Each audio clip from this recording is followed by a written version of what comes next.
और अब बढ़ते हैं आज के अगले मुद्दे की ओर। बड़ा मुद्दा, वो मुद्दा जिससे हर खास व आम दो चार हो रहा है। ये हमारे पर्यावरण से खिलवाड़, जिसका कवच हम खुद ही खत्म करने पर आमादा है। भयानक गर्मी और पानी की किल्लत का ये मुद्दा है। हम रोज इस पर बात कर रहे हैं, लेकिन बस बात ही कर रहे हैं और कर कुछ नहीं रहे। सिर्फ और सिर्फ बातचीत से ये मसला हल होने वाला नहीं है। हम यकीन मानिए, इस बात में हम जो बात ही कर रहे हैं उसमें अगर हम जीवन शैली बदलने पर ध्यान देते बीते कुछ दशकों में, तो ये स्थिति न आती जो आज हमारे सामने है। और कितने दशक आने वाले समय में हम देखेंगे भयानक गर्मी और पानी की किल्लत के, ये हम भी नहीं जानते। जिस तरह का माहौल इस समय हो गया है, जिस तरह से पर्यावरण के साथ खिलवाड़ हो चुका है, दुनिया भर के आंकड़े चीख चीख कर ही कह रहे हैं, लेकिन लगता नहीं कि अब भी वो स्थिति आ पाई है जब लोग ये मानने को तैयार हों कि पर्यावरण से खिलवाड़ अब ऐसी जगह पहुंच गया है जो पॉइंट ऑफ नो रिटर्न है। कम से कम दुनिया की एक प्रतिष्ठित संस्था कोपरनिकस क्लाइमेट चेंज सर्विस यानी C3S के ही इन आंकड़ों को हम देख लें।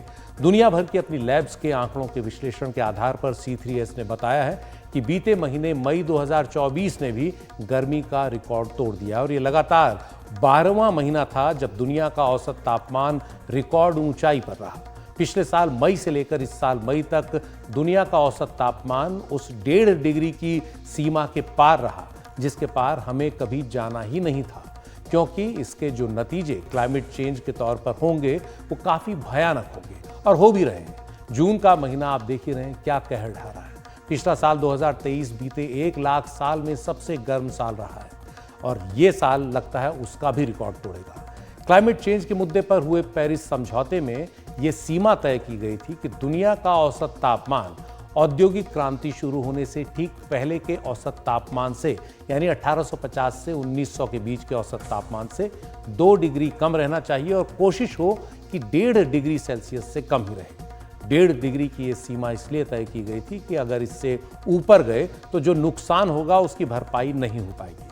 लेकिन लगता है हम ये सब समझने को तैयार हैं ही नहीं। अपने आसपास पेड़ पौधे लगाने के बजाय खूबसूरती के नाम पर सीमेंट कंक्रीट के ढांचे बनाते जाने की हमारी आदत ने हमें एक ऐसे ग्रीन हाउस या ग्लास हाउस में कैद कर दिया है जिसके अंदर सूरज की गर्मी आती तो है, लेकिन बाहर आसानी से निकलती नहीं। और ये गर्मी हमारे शरीर से लेकर हमारे दिमाग तक को भी गर्म कर रही है। हमारी जिंदगी का कोई हिस्सा इससे अछूता नहीं रहा है। जैसे हम कुछ ऊंची इमारतें ही देखें जो हमारे कथित तौर पर आधुनिक होने का उदाहरण बन रही हैं। कहने को ये आलीशान इमारतें हो सकती हैं, लेकिन माचिस की डिब्बियों जैसे अपार्टमेंट उसी क्षण रहने के लिए बेकार हो जाते हैं जिस क्षण बिजली चली जाए। धौंकनी की तरह गर्म हवा बाहर फेंकते एसी इन इमारतों के अंदर एक ऐसा तापमान बनाए रखते हैं जिसमें हम आसानी से रह पाते हैं, लेकिन बिजली जाते ही एसी बंद और फिर हालत खराब। खुद ही देखिए, हर आदमी ने महसूस किया होगा जिसके घर में एसी है। और ये एसी भी क्या चीज़ है, जितना ठंडा अंदर करता है उससे ज़्यादा गर्मी बाहर फेंकता है। वो गर्म हवा का थपेड़ा फिर लौट कर हम तक ही आता है, जिससे बचने के लिए हम और एसी चलाते हैं और ये सिलसिला चलता रहता है। एसी चलेगा तो बिजली ज़्यादा लगेगी। हो सकता है कि कई लोगों के पास बिजली का बिल देने के लिए पैसे की कमी ना हो, लेकिन इस बिजली के लिए कहीं किसी बिजली घर में दूर कोयला जल रहा होगा। उस कोयले का धुआं और राख भी पर्यावरण को बर्बाद कर रही होगी।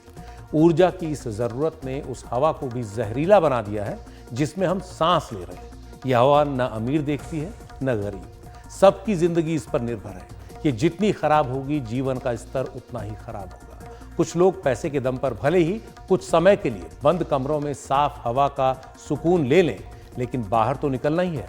और फिर उस पानी का क्या जो हमें पीने के लिए चाहिए। आप दिल्ली की आए दिन तस्वीरें देख लीजिए। पानी की मारामारी की ये तस्वीरें देश की राजधानी दिल्ली की हैं, तो देश के और बाकी दूर दराज इलाकों का क्या होगा जो पानी की किल्लत से जूझते हैं। पानी की कमी से लोगों की ज़िंदगी दूभर हो गई है। ऊपर से राजनीतिक दलों की सियासत ने इस परेशानी को और बढ़ा दिया है। पहले तो ये पानी मिलना ही मुश्किल होता जा रहा है और जो मिल भी रहा है उसमें भी खतरनाक रसायन घुल चुके हैं। फिर जो अनाज हम खा रहे हैं वो भी इसका शिकार है। कीड़ों से बचाने के लिए न जाने कितने कीटनाशक, खतरनाक रसायन हमारे खेतों में मिलते हैं, हमारी फसलों में मिलते हैं, हमारे खाने में हमारे साथ हमारी टेबल तक आते हैं। और ये तो बस कुछ उदाहरण भर है। ऐसे न जाने कितने उदाहरण हैं जिनसे साफ पता चलता है कि हम एक कुचक्र में फंस चुके हैं। अपनी ही वजह से, अपनी सुविधा के लिए हमने अपनी आफत बढ़ा दी और फिर हम कहते हैं कि गर्मी बहुत हो गई, क्लाइमेट चेंज हो रहा है। ये आजकल एक ऐसा शब्द हो गया कि हर आदमी इसका इस्तेमाल करता है, लेकिन उससे निपटने के लिए क्या करना चाहिए, इस पर कोई नहीं सोचता। पक्का निर्माण करने की हमारी आदत ही देख लीजिए। हर जगह हम सीमेंट कंक्रीट बिछा देना चाहते हैं। घास के उगने का अधिकार तक हम छीन लेना चाहते हैं। घरों के अंदर गमले लगाना बहुत अच्छी आदत है, लेकिन घरों के बाहर पेड़ पौधे और हरियाली खत्म होते देखकर हम मुंह क्यों फेर लेते हैं? इसी का नतीजा है कि कथित तौर पर आधुनिक होते हमारे शहर, कस्बे हीट आइलैंड यानी गर्मी के द्वीप बनते जा रहे हैं। इस कारण हम जिस गर्मी को झेलते हैं उसे अर्बन हीट आइलैंड इफेक्ट कहते हैं।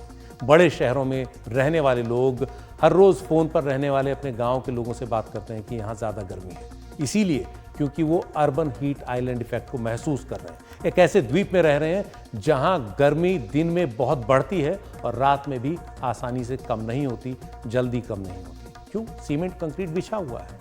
इसके लिए कुछ आंकड़े भी देखिए जो पर्यावरण के क्षेत्र में काम करने वाली संस्था centre for science and environment के अध्ययन से निकलकर सामने आए हैं। सबसे पहले बात देश की राजधानी दिल्ली की ही कर लें।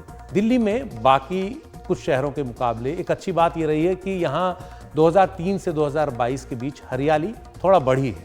32.6% से बढ़कर 44.2% हुई है, जो बहुत अच्छी बात है।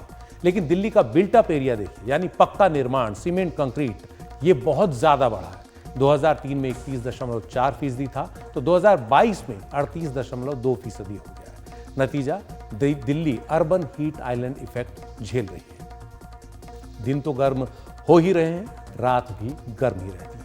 अब मुंबई का हाल देखिए, माया नगरी, हरियाली बहुत घटी है। 2003 में 35.3% से 2023 में घटकर 30.2% पर आ गई है मुंबई में हरियाली। और पक्का निर्माण देखिए कितना बढ़ा है। 2003 में 38.1% था, जो 2023 में 52.1% हो गया, यानी आधी से ज्यादा मुंबई सीमेंट कंक्रीट बिल्कुल बिछ चुका है, इमारतें ऐसी बन चुकी हैं। कोलकाता का हाल, सिटी ऑफ जॉय, और भी खराब है। कोलकाता में ग्रीन कवर 2001 में 15.2 के मुकाबले 2023 में घटकर 14.5% रह गया है। आप सोचिए कितना कम है, हरियाली इतनी कम बची है। और पक्का निर्माण देखिए, कोलकाता में 2001 में 70% था, 2023 में 80.1% हो गया है। इतना पक्का निर्माण, गर्मी नहीं होगी तो क्या होगा? यही तो अर्बन हीट आइलैंड है। लोग बीमार नहीं होंगे तो क्या होगा? और अब दक्षिण भारत में चेन्नई का भी जायजा ले लें। चेन्नई में ग्रीन कवर यानी हरियाली घटी है। 2003 में 34% थी, 2023 में ये हरित इलाका घटा 20.3% रह गया। चेन्नई में पक्का निर्माण यहाँ भी बहुत ज़्यादा बढ़ा है। 2003 में 30.7% था, 2023 में बढ़कर 73.5% हो गया। सोचिए कितना निर्माण हमने इन सालों में किया है। ये है हमारा कथित आधुनिक विकास। ऐसा ही एक मुद्दा नेशनल ग्रीन ट्राइब्यूनल में भी सामने आया है। आपको बता दें कि नेशनल ग्रीन ट्राइब्यूनल देश में वो कोर्ट है जहां पर्यावरण के साथ छेड़छाड़ होने पर लोग जाते हैं उसके मसलों को हल कराने के लिए। लेकिन कई बार लगता है कि जैसे एनजीटी की आवाज़ भी कोई नहीं सुन रहा है। पिछले ही महीने केंद्रीय प्रदूषण नियंत्रण बोर्ड ने एनजीटी को सौंपे अपने एक जवाब में नोएडा और ग्रेटर नोएडा में सड़कों के किनारे फुटपाथ के नाम पर कंक्रीट बिछाए जाने को पर्यावरण के खिलाफ बताया था और कहा कि इसे सड़क के किनारे से हटाया जाना चाहिए, पेड़ और घास लगाई जानी चाहिए। एक याचिकाकर्ता विक्रांत की याचिका में फुटपाथों पर अंधाधुंध कंक्रीट और टाइल्स बिछाए जाने को चुनौती दी गई है। रेन वाटर हार्वेस्टिंग का सिस्टम न होने के कारण सड़क के जो ये किनारे होते हैं या फुटपाथ की जो जगह होती है वहाँ से भी भूमिगत जल रिचार्ज होता है, रास्ता बनता है ज़मीन में पानी के जाने का। लेकिन जब सीमेंट कंक्रीट टाइल्स बिछ जाएंगी तो वो रास्ता बंद हो जाता है। और ये पूरी जगह आप कहीं भी देखिए, सड़कें बनेंगी तारकोल की, पानी नीचे नहीं जा सकता। दोनों तरफ फुटपाथ बनेंगे सीमेंट कंक्रीट के टाइल्स के, पानी नीचे नहीं जा सकता। और फिर वो जब पानी भर जाता है तब हम कहते हैं कि शहर में पानी भर गया। पानी के जाने का कोई रास्ता होता ही नहीं है। तो कई शहरों में अंधाधुंध सीमेंट कंक्रीट बिछाने के मामले अलग अलग अदालतों में चल रहे हैं। कहने का मतलब ये है कि हमारी गतिविधियां ऐसी हैं कि हालात खराब होंगे और होंगे, और इसके अलावा और कुछ होगा नहीं अगर हमने अपने आप को नहीं सुधारा। हम शायद उस क्रिटिकल टर्निंग पॉइंट से आगे निकल चुके हैं। इसका खमियाजा सबको भुगतना पड़ रहा है और आगे भी भुगतना होगा। और पर्यावरण से खिलवाड़ को लेकर हमें संभलना होगा, क्योंकि अभी नहीं तो कभी नहीं। अभी आप गर्मी झेल रहे हैं, 1.5 महीने बाद, 1 महीने बाद आप देखिए सब तरफ एक ही जैसी खबरें होंगी, यहाँ बाढ़ आ गई, यहाँ भूस्खलन हो गया, ये इलाका पानी के नीचे दब गया, क्योंकि तब बरसात हो रही होगी, पानी के जाने का कोई रास्ता नहीं होगा, भूमिगत जल को रिचार्ज करने के सभी रास्ते हमने बंद कर दिए। ये चिंता है और इस चिंता पर रोज बात होनी चाहिए, हर घर में बात होनी चाहिए। दिक्कत यह है कि बड़े ये बात नहीं करते, बच्चे बात करते हैं और उनसे ही थोड़ी उम्मीद रह जाती है। शायद स्कूलों में उनके पढ़ाया जाता है, अमल करने पर और जोर हो तो और अच्छी बात हो। इसी पूरी बात को और संवेदनशील तरीके से समझाने के लिए आज हमारे साथ हैं पीपल बाबा के नाम से मशहूर स्वामी प्रेम परिवर्तन। आप पर्यावरण को लेकर अपनी प्रतिबद्धता के लिए जाने जाते हैं और पर्यावरण के हर पहलू पर आपका काम और ध्यान रहा है। खास बात यह है कि बीते 45 साल में आपने 2 करोड़ से ज़्यादा पेड़ लगाए हैं, वृक्षों का रोपण किया है, उनका संरक्षण किया है। और गिव मी ट्रीज ट्रस्ट के आप संस्थापक हैं। 17,000 से ज़्यादा कार्यकर्ता पर्यावरण के संरक्षण के काम में आपसे जुड़े हुए हैं। आपके वीडियोस भी खूब देखे जाते हैं इंटरनेट पर और आपकी काफ़ी सराहना भी होती है। आपका साधुवाद और आपका बहुत बहुत स्वागत। पीपल बाबा कहकर ही मैं आपको संबोधित करूंगा, जो आपका प्रचलित नाम है। ये जो पूरी बातचीत हमने अभी की है, जिस तरह के कुचक्र में हम फंस गए हैं, पर्यावरण को लेकर के एक तरह की चिंता हमारे अंदर तो है, लेकिन हम कर कुछ नहीं रहे। कैसे आप चाहेंगे कि लोगों के दिल तक ये बात पहुंचे कि अभी नहीं तो कभी नहीं, हमें सुधरना होगा, पर्यावरण से खिलवाड़ बंद करना होगा? सर, मेरी जो एक अंडरस्टैंडिंग है पिछले 46 साल फील्ड पे काम करने के बाद, वो निष्कर्ष मेरा ये निकला, क्योंकि हम लोगों ने ना गांव में बहुत काम किया है, पंचायतों में बहुत काम किया है, कंट्री साइड पे बहुत काम किया है और अलग अलग डिपार्टमेंट्स के साथ काम किया है। फॉरेस्ट डिपार्टमेंट, हॉर्टिकल्चर डिपार्टमेंट, जो अथॉरिटीज होती हैं, म्युनिसिपल कॉरपोरेशंस होते हैं, हमने रेलवेज के साथ भी काम किया, पैरामिलिट्री फोर्सेस, आर्मी के साथ भी किया, सब। एक चीज जो ध्यान में आती है, और मैं बहुत विनम्र पूर्वक ये चीज पूरे पूरे देश से रिक्वेस्ट करना चाहूंगा, I think it is time. हम लोग ना अपने आप को ही ब्लेम करते जा रहे हैं, हम अपने आप को ही गाली निकालते जा रहे हैं। पॉपुलेशन बहुत है, सिटीजन्स ठीक नहीं हैं, देखो अमेरिकन कैसे करते हैं, कैनेडियन कैसे करते हैं, हम ही लोग जब सिंगापुर जाते हैं तो हम कैसे बिहेव करते हैं। लेकिन हम अपने देश में वो नहीं कर रहे, हम सब कर रहे हैं। सिटीजन्स की प्रॉब्लम नहीं है। यहाँ एक चीज समझनी होगी। देखिए, मैं क्लाइमेट चेंज पे बहुत सारी बातें कर सकता हूँ, मैं नहीं करूंगा। मैं सिर्फ हेडलाइन में फटाफट आपको जल्दी से कहूँ, क्योंकि मेरे पास भी समय कम है, आप हमें थोड़ा ही वक्त देंगे। ये है एजुकेशन। पहली बात, आपको तीसरी और 8वीं कक्षा तक के बच्चों को प्रॉपर डीप अंडरस्टैंडिंग देनी पड़ेगी अपने पर्यावरण के बारे में। यही जो बच्चा है आगे चल के अफसर बनेगा, ब्यूरोक्रेट बनेगा, आईएएस बनेगा, फॉरेस्ट डिपार्टमेंट में जाएगा, यही एनवायरमेंट मिनिस्टर बनेगा, यही प्रधानमंत्री बन सकता है, यही आपके कैबिनेट है, यही आपके देश को चलाएगा। तो एक तो है एजुकेशन ऑफ द चिल्ड्रन, जो प्राइमरी में है। 9th 10th 11th 12th आते हुए फिर वो फिर जी बाईजू ये वो सब चीजें शुरू हो जाती हैं, इंजीनियर बनना, डॉक्टर बनना, बच्चा आपकी बात नहीं सुनेगा। एक बहुत महत्वपूर्ण बात वो है education at the primary level, बहुत बहुत इंपॉर्टेंट। दूसरी बहुत बड़ी बात जो हमारा देश इस वक्त बिल्कुल भी बात नहीं कर रहा, और वो है हमारे कॉरपोरेटर्स, हमारे एमएलए, हमारे एमपीज, ये नैरेटिव ही सेट नहीं करे। देखिए, एक पॉलिटिकल नैरेटिव होता है, एक इको नैरेटिव होता है, एक एनवायरमेंट का भी तो नैरेटिव है। आप कौन सा अच्छा मुझे बताइए। कहाँ मैं हम सारे चैनल्स देखते हैं, कभी ऐसा नहीं हुआ कि कोई भी कॉरपोरेटर, कोई भी एमएलए, कोई भी एमपी, कोई भी मिनिस्टर आके जलाशयों पे बात कर रहा है, वायु परिवर्तन पे बात कर रहा है, सीरियस बात कर रहा है। वो बात अलग है, ब्लेम गेम, ऑपोजिशन ये कर रहा है वो कर रहा है। आप क्या कर रहे हैं? इम्प्लीमेंटेशन तो तभी होगा जब पॉलिटिकल क्लास की एक डीपर अंडरस्टैंडिंग होगी, है ना। तो हमारे जो पॉलिटिकल क्लास है, अभी वो सेंसिटिविटी टुवर्ड्स एनवायरनमेंट नहीं है। हम कुछ टारगेट्स लेके चल रहे हैं, हम कुछ नंबर्स लेके चल रहे हैं। सर, नंबर्स तो ऑफिस में बैठ के लैपटॉप पे एक्सेल शीट पे कोई भी बना सकता है ना। लेकिन आपका जो हेल्थ खराब हो रही है, आपकी जो खुशियां खराब हो रही हैं, आपकी जो डेथ्स हो रही हैं, आपके जो लोग बीमार पड़ रहे हैं, शहर बीमार है, गांव बीमार है, हमारे खेत खलियान बीमार है, हमारी नदियां बीमार हैं, हमारे हमारे तालाब बीमार हैं, उसके बारे में कोई बात नहीं कर रहा, कोई बात नहीं कर रहा। हम डेवलपमेंट के नाम पे हाईवे, बहुत अच्छी बात है, हाईवे बनने चाहिए, एक्सप्रेस वे बनने चाहिए, जो भी ब्रिजेस वगैरह हैं बनने चाहिए, स्कूल बनने चाहिए, कौन कह रहा है मत बनाओ। लेकिन जो प्रकृति, जो आपकी नाभि है, जिससे आप जन्म लेते हैं और जिससे आपका पूरा पूरा जीवन, जैसे हमारे को बचपन में नानी कहा करती थी, हमारी टीचर्स बोलती थी, क्लोरोफिल इज गॉड। क्लोरोफिल है, पता ही परमात्मा है। क्लोरोफिल के कारण फोटोसिंथेसिस है, फोटोसिंथेसिस के कारण आज हम आपस में बात कर रहे हैं, क्योंकि फोटोसिंथेसिस से ही ऑक्सीजन आता है। लेकिन हम अपनी ही, जो जैसे कहते हैं ना, पूरी दुनिया वेंटिलेटर पे पड़ी है, लेकिन हम अपना कैंची लेके वो वेंटिलेटर की पाइप ही काटी जा रहे हैं। हम अपनी ऑक्सीजन सप्लाई खत्म कर रहे हैं। और बात सिर्फ ऑक्सीजन की नहीं है, टेम्परेचर की भी है। हम क्लाइमेट चेंज की बात ना करके, देखिए climate change works over hundreds of years, ठीक है, क्लाइमेट चेंज होके ही रहेगा। क्लाइमेट चेंज जो है वो परिवर्तन ही जीवन का नियम है, वो उसकी बात नहीं है। हमें वार्मिंग की बात करनी चाहिए।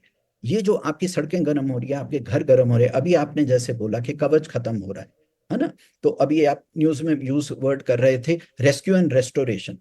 तो हमें जो हरियाली बच गई है उसको रेस्क्यू करना है, और जो जो हरियाली खत्म कर दी है हमने उसको रिस्टोर करना है, और ये कवच को वापस लेकर आना है। अगर आप इस कवच को वापस नहीं लेके आते, आप एक दिल्ली जैसा, एक उदाहरण के तौर पे कह रहा हूं, दिल्ली जैसे पॉपुलेटेड एक एरिया के अंदर अगर आपका 50% ग्रीन कवर नहीं है, आप ग्रीन कवर किसको मानते हैं? आप कुछ आपके डेजिग्नेटेड एरियाज होने चाहिए जहां पर कोई भी ह्यूमन एक्टिविटी को आप मत अलाउ कीजिए, एटलीस्ट 20-25%। फिर उसके बाद बाकी अर्बन ग्रीन स्पेसेस, आप छोटे छोटे पार्क्स क्रिएट कीजिए, आप अपने स्कूल्स में हरियाली कीजिए। इस हरियाली की परसेंटेज को आपको बढ़ाना पड़ेगा, because that is the only thing, anything man made creates heat and pollution. कोई भी चीज जो इंसान बनाता है वो हीट एंड पोल्यूशन, मैं आपसे बात भी कर रहा हूँ, मेरी जो श्वास भी है, ये जो हम मोबाइल पे भी बात करेंगे, कुछ करेंगे, वो भी हीट एंड पोल्यूशन क्रिएट करता है सर। सिर्फ परमात्मा की बनाई हुई चीज, प्रकृति की बनाई हुई चीज एब्सॉर्ब्स हीट एंड पोल्यूशन। ये इक्वेशन को समझना होगा। तो वो बैलेंस खराब हो रहा है। और एजुकेशन है, पूरा सारा सारा का सारा आपका फंडामेंटल जो है वो एजुकेशन पे टिका हुआ है। मैं आपको बता रहा हूँ, हमारे इंडिया में बेस्ट फॉरेस्ट डिपार्टमेंट है, बेस्ट हॉर्टिकल्चर और एग्रीकल्चर के साइंटिस्ट हैं, बहुत अच्छे हैं, बहुत उनका इंटेंशन अच्छा है, एनर्जी उनकी अच्छी है, वो करना चाहते हैं। लेकिन अफसोस, ऊपर से जब तक ऑर्डर नहीं आएगा, जब ऊपर से इम्प्लीमेंटेशन नहीं होगी, जब ऊपर से एग्जीक्यूशन की वो दबाव नहीं पड़ेगा, वो चीज आएगी नहीं कि जाके करो इस चीज को, तो वो कैसे कर देंगे? ऑफिसर अपने मनमानी तो कर नहीं सकता ना। So I think corporator, MLA, MP की एजुकेशन बहुत जरूरी है। There should be special courses, special workshops for parliamentarians. There should be. अब हम आपको बता रहे हैं कि अब जैसे हम लोग जंगल बनाते हैं, हम लोगों ने 2,70,000 हेक्टेयर में पूरे 46 साल में हम लोगों ने जंगल बनाए। कई बार अ, आ जाते हैं कुछ पॉलिटिकल क्लास के लोग आ जाते हैं। अब बेचारे वो अपनी अपनी समझ के अनुसार वो कहेंगे कि जी यहाँ फुवारा बना दो, है ना। अरे भाई, यहाँ तितली घूम रही है, यहाँ भंवरे घूम रहे हैं, यहाँ पर पक्षियों के नेस्ट बने हुए हैं। आप नहीं नहीं, ये घास, ये स्वच्छता, वो उसमें आप घास काट दीजिए, यहाँ पर सीमेंट कर दीजिए, अभी जैसे आपने बात करी। तो इस चीज की बेसिक चीज, मुझे तरस आता है इन लोगों पे, बहुत तरस आता है, क्योंकि उनको उनको मालूम नहीं है soil is a living organism. आप कैसे अपने बर्ड्स बीज बटरफ्लाइज को कैसे बचाएंगे? उनको पॉलिनेटर्स का कॉन्सेप्ट ही नहीं समझ आता। उनको समझ ही नहीं आता क्या फर्क पड़ेगा अगर तितली नहीं होगी। हमें बोला है, बड़े बड़े मंत्रियों ने बोला है, अरे क्या परिवर्तन जी, आप लोग क्या पक्षियों के बारे में, तितलियों के बारे में, भंवरों के बारे में बात करते हैं, उससे क्या होगा? उनको ये तक नहीं पता कि पॉलिनेशन कैसे होती है, उनको यही नहीं पता कि बीज कैसे बनता है। उनको मालूम ही नहीं है कि जो नदी में पानी आता है सर, वो डैम से नहीं आता।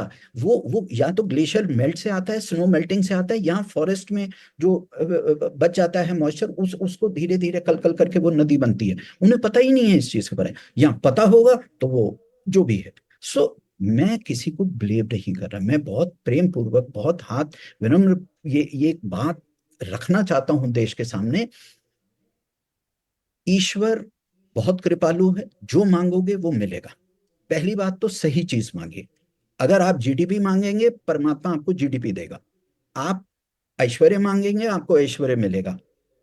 सर, अपने लिए जिंदगी मांग लीजिए, अपने लिए सेहत मांग लीजिए, मांग लीजिए ईश्वर से कि हमारा ये जो 1.5 डिग्री का डिफरेंस आ गया है, इसको कहीं ना कहीं किसी तरह से हम इसको फाइनाइट करके इसको किसी तरह से हम कंट्रोल कर पाए। हम मांगते ही नहीं, हम मांग ही नहीं रहे हैं। आप मांगने का मतलब क्या है? आपको नैरेटिव, सिटीजन्स को नैरेटिव सेटअप करना पड़ेगा, आपको अपने प्रेशर ग्रुप्स बनाने पड़ेंगे। क्यों नहीं मांगेंगे भाई? कॉर्पोरेटर जरूर बात मानेगा, लेकिन मांगो तो सही, बात तो करो। अब जी आप उनको बस अपने जलसों पे बुला बुला के उनको गेंदे के हार पहना के उनके आगे वो करते हैं। अरे मांगो तो सही उनसे। आप कहाँ मांग रहे हो? ना आप पानी मांग रहे हो। आप उनसे सड़क मांग लेते हो, सड़क पे हरियाली मांगते हो? नहीं मांगते आप, है ना? आप अपने नदियों के बारे में कोई क्वेश्चंस नहीं करते।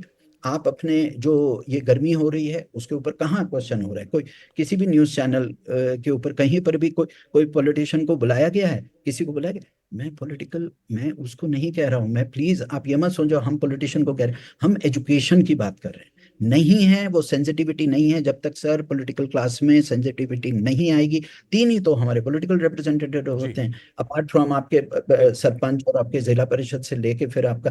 क्योंकि हमने गांव में काम किया है, हम सबसे पहले सरपंच से बात करते हैं। सरपंच जी को जो है हम उसको एजुकेट करते हैं और सारे काम होते हैं। फिर गोचर जमीनों को भी उसको हरियाली में तब्दील किया जाता है। वो कुएं पे भी काम करने देते हैं, वो तालाबों पे भी। जब तक उनको पता ही नहीं होगा, जब तक उनकी जी सेंसिटिविटी नहीं है, तो हम अगेन एंड अगेन से, जब तक पॉलिटिकल क्लास की सेंसिटिविटी नहीं होगी, बेचारे सिटीजन्स क्या कर लेंगे? सिटीजन तो हाई तौबा मचाते रहते हैं। वो कभी जंतर मंतर पे जाएंगे, कभी कहीं प्रोटेस्ट करेंगे, बिल्कुल कभी कुछ करेंगे, कोई पिटीशन करेंगे, कोई कॉन्फ्रेंस करेंगे, सेमिनार करेंगे। सर, कॉन्फ्रेंस सेमिनार से क्या जंगल लगते हैं? पिटीशन बिल्कुल फाइल करने से क्या हरियाली बचेगी? नहीं होगी। इम्प्लीमेंटेशन फील्ड वर्क से होती है ना? और फील्ड वर्क वो तभी होगा सर, जब आपकी पॉलिटिकल क्लास अलाउ करेगी, आपकी ब्यूरोक्रेसी की अलाउ करेगी, फॉरेस्ट डिपार्टमेंट को अलाउ करेगी, हॉर्टिकल्चर और एग्रीकल्चर को, कि जो जी साइंस है वो उसको ग्राउंड पे, फील्ड पे इम्प्लीमेंट करे। जी बहुत बहुत शुक्रिया पीपल बाबा इस पूरी जानकारी के लिए और अपनी ये सलाह देने के लिए। बहुत ज़रूरी है, हम तमाम तरह के नैरेटिव बनाते हैं, जो असली नैरेटिव है वो कहीं छूट रहा है, उसे बनाने की ज़रूरत है। चुनाव में उसे बड़ा मुद्दा बनाएं, लोग नेताओं के सामने उसे एक बड़ा मुद्दा बनाएं, ताकि हमारे नेता, हमारी राजनीति वो इसे प्राथमिकता से ले और तब जाकर के आगे कोई उम्मीद बनेगी, बचेगी पर्यावरण के लिए, पर्यावरण को बचाने से जुड़ी। बहुत बहुत शुक्रिया आपका। और